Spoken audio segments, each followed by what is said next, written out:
යමු රවුමක් අපිත් එක්ක. Please subscribe and share. ඉතින් කොහොමද ඔයාලට? ආදරෙන් පිළිගන්න ඔයාලව අපේ අලුත්ම YouTube channel එක යමු රවුමක්. ඉතින් කොහෙද අද අපි ඉස්සෙල්ලාම රවුමක් යන්නේ? හරිම ලස්සන තැනකට. මේක කැනඩාවේ තියෙන සුවිශේෂී ස්ථානයක්.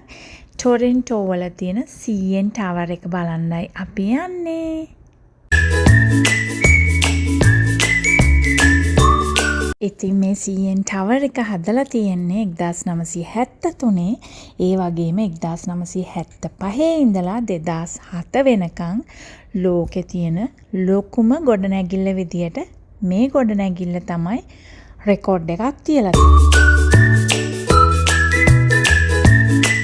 ඔන්න ඉතින් අපි ඇතුළට යන්න ටිකට් ගන්න පොලිමේ තමයි මේ ඉන්නේ.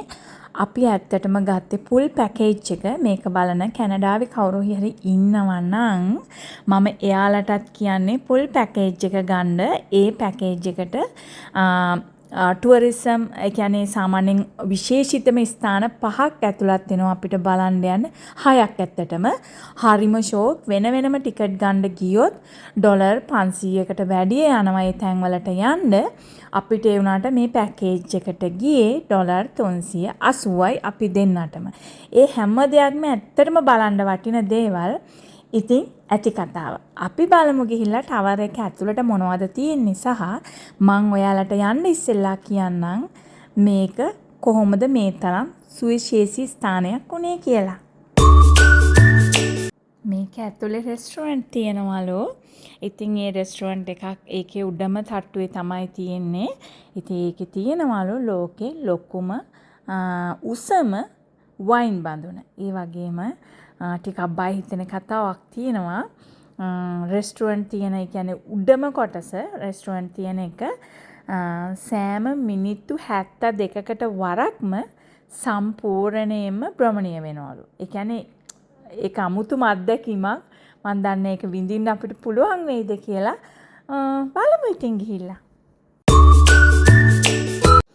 ඉතින් මේ කුළුණේ උස තමයි අඩි 1815ක්.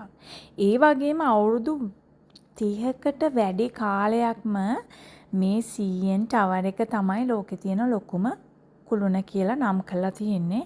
ඉතින් මේකේ හරි දුක හිතෙන කතාවකුත් තියෙනවා. ඉතින් දුක ඇතුලේ නිකන් අමුතුම හැඟීමකුත් එනවා. ඒකට ඉස්සෙල්ලා මම කියන්නම් නූනත ලෝකයේ පුදුම 7න් එකක් කියලා ඇමරිකානු සිවිල් ඉංජිනේරු සංගමය 1995 දී මේක නම් කළා කියනවා. ඒ කියන්නේ මේක දැනටත් ලෝකේ තියෙන පුදුම 7න් එකක්. ඒ වගේම දුක්කම හිතෙන කතාව තමයි ඔන්ටාරියෝ විලෙන් එන අධික සුළං වලට ඔරොත්තු දෙන්න හදලා තියෙන සමහර ඒ කුළුනේ සමහර කොටස් අවුරුදු 75කට වතාවක් අකුණු සැර වැදිලා බිමට වැටෙනවා කියලා. ඇත්තටම තාම මේක අවුරුදු 75ක් නෑ හදලා.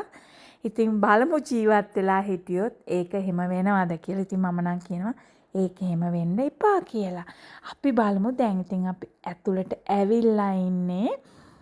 මේක සාමාන්‍යයෙන් අපි ෆ්ලයිට් එකකට යනකොට තියෙන සියලුම දේවල් තියෙනවා. ඒ කියන්නේ අපේ බෑග් චෙක් කරනවා, ස්කෑන් කරනවා. ඒ හැම දෙයක්ම අපි මේ යනකොට උඩ දැක්කා. බලන්න දැන් මේ කොච්චර උඩට යනවද කියලා උඩට ගියාම ඇඟ හිරි වැටෙනවා. දැන් මේ ලිෆ්ට් එකේ යන්නේ. ලිෆ්ට් එකේ යන්නත් ඉතින් හුඟක් පෝලිං මේ හිටියා. මේ යනකොට ඇත්තටම ධනිස් දෙක වේවුලුවා. බලන්නකෝ ඒක යන වේගෙ කොච්චරද කියලා උඩට යන්න පොළව කොච්චර චූටිද කියලා බලන්නකෝ යාලා.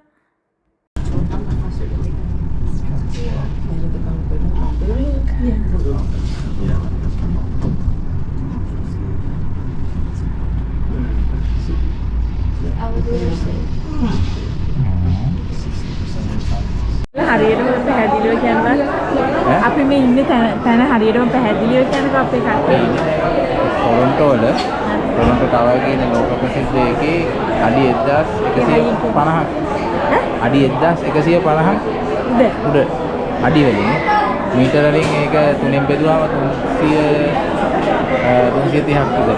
මේක ලෝකෙ කොච්චර කීවෙනි එකද ලොකු මේක? කලින් තිබ්බ 2010 12 වෙනකම් වගේ අංකයකට තිබ්බා. ඊට පස්සේ දුබයි මේ චීන එහෙම ලොකු දේවල් කරන්න ගත්තා. කැනඩාවේ කැනඩාවේ කියන්නේ උතුරු දකුණු ඇමරිකා මහද්වීප දෙකේම උසම එක. දැන් ඔයාලට මේක එලිවේටර් එකේ උඩට එනකොට මොනවද හිතුනේ? එනකොට නිකන් මේ කකුල් දෙක එක පණ නැති වෙනවා වගේ ආවා. මේ ඒක මාරයි ඒක. කැල්ගරි වගේ දෙගුණයක් වගේ උසයි.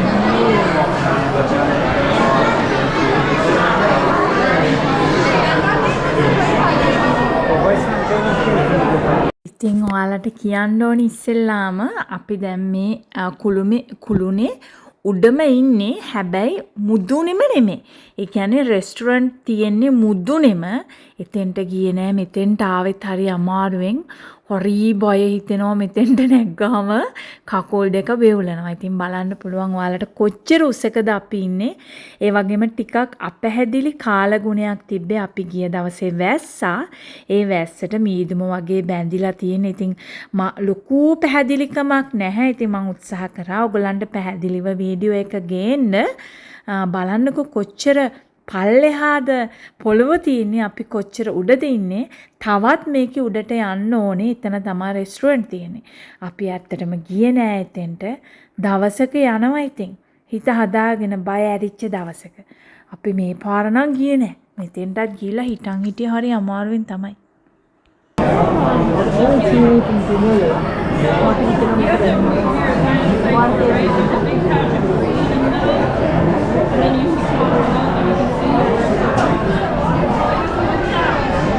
I see that's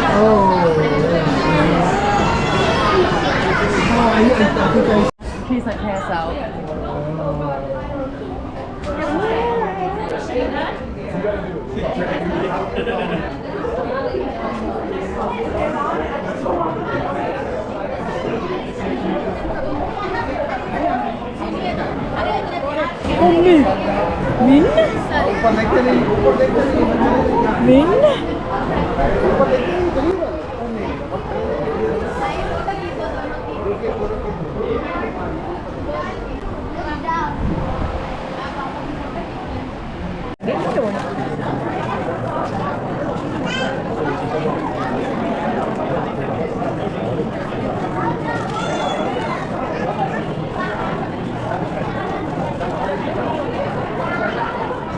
කෝෆි එක බොන අතරේ මෙහෙම දෙයක්ත් දැක්කා. දංගියෝ ඉතින් හැමතැනම ඉන්නවනේ.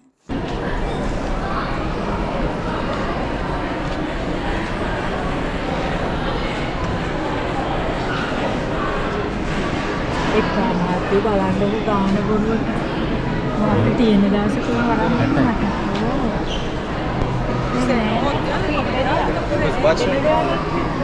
ඉතින් අපි කොෆි එකක් එහෙම බීලා පල්ලෙහාට ආවා. ඇවිල්ලා ආවේ gift shop එකට. ඉතින් මොනවා හරි මතකයක් ගන්න තමයි ආවේ. මෙතන තියෙනවා එක එක tower එක ආකෘති හදලා. ඉතින් අපි fridge එකේ ගහන්න ලස්සන මතක සැමරුමක් ගත්තා. පව් ඉතින් අපේ මහත්තයාට ඕන වුණා මටත් මොනවා හරි අරන් දෙන්න. ඒ වුණාට ඇත්තටම ගණන් වැඩි. එළියේ ඩොලර් 20ක් කියන ඒවා ඒක ඇතුලේ ඩොලර් 50කට යයි. ඉතින් තේරුමක් නෑ අපි එච්චර වියදම් කරන එක. ඒකත් අරගෙන එළියට යනකොට බලන්නකො ලස්සනයිනේ. හරිම කපටි දෙයක් වුණා. අපි ටවර් එකට ඇතුළු වෙන තැනම ගෑන් ළමයි 3-4 දෙනෙක් ඉඳගෙන අපිට අඬ ගැහුවා එන්න ෆොටෝ එකක් ගන්න කියලා. අපි දන්නේ නැහැ පළවෙනි තැන හින්දා අපි ගිහින් ෆොටෝ ගත්තා. පස්සේ එළියට යනකොට යාලා රිසිට් එක තියෙනවද කියලා අහලා ෆොටෝ එක අපිට දෙන්න ඩොලර් 45ක් ගත්තා. ඉතින් ඒ වගේ කපටි වැඩ හැමතැනම තියෙනවා. අපි ස්මාර්ට් වෙන්න ඕනේ. අපරාධය අපේ ඩොලර් 45ක් නිකන් ගියා. ඉතින් තව ලස්සන වීඩියෝ එකකින් හම්බ වෙමු. මම ඔයාලගෙන් ආදරෙන් ඉල්ලනවා අපේ වීඩියෝ එක subscribe කරලා share කරන්න. ආදරෙයි හැමෝටම.